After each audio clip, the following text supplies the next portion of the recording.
लिए बहुत बड़ी बात हो जाती है, और इन लोगों के बारे में बोलने की वजह से हम लोगों की पहचान बन जाती है। और कई शख्सियात ऐसी भी होती हैं कि जो सम्मानों से भी बड़ी हो जाती हैं, जैसा कि अभी कहा जा रहा है कि भारत का सबसे बड़ा सम्मान यानी इस भारत रत्न से 26 जनवरी को नवाजा जाएगा।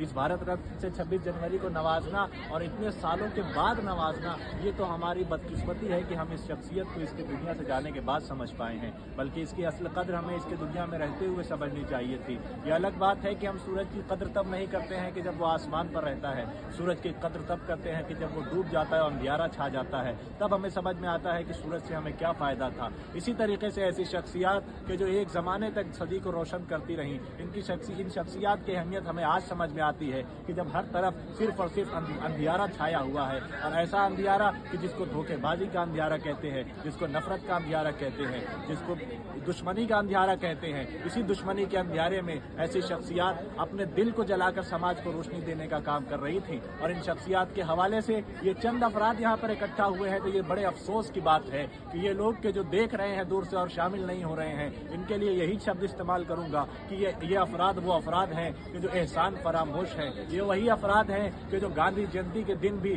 दूर से देखेंगे, गांधी के एहसानात को अपने दिल में याद करेंगे, मगर गांधी की प्रतिमा के करीब नहीं आएंगे। क्यों? क्योंकि सिर्फ गांधी के नाम से वाकिफ है, गांधी की शख्सियत से वाकिफ नहीं है। इसी तरीके से सिर्फ इनके नाम से वाकिफ है, इनकी शख्सियत से वाकिफ नहीं है। ये भारत रत्न पुरस्कार दिया जा रहा है, ये भारत रत्न पुरस्कार इनके सम्मान में नहीं, बल्कि भारत रत्न पुरस्कार का ये सम्मान है कि वो इनके पास आ रहा है। ऐसी बहुत सी शख्सियात अभी जमाने में मौजूद हैं, तो हम यही कहेंगे कि इनके नक्शे कदम आज भी रास्ते पर मौजूद हैं। अगर हमें भी कामयाबी के रास्तों को हासिल करना है तो इन्हीं के छोड़े हुए कदमों पर चलना होगा। बस इसी के साथ मैं अपनी बातों को खत्म करता हूं।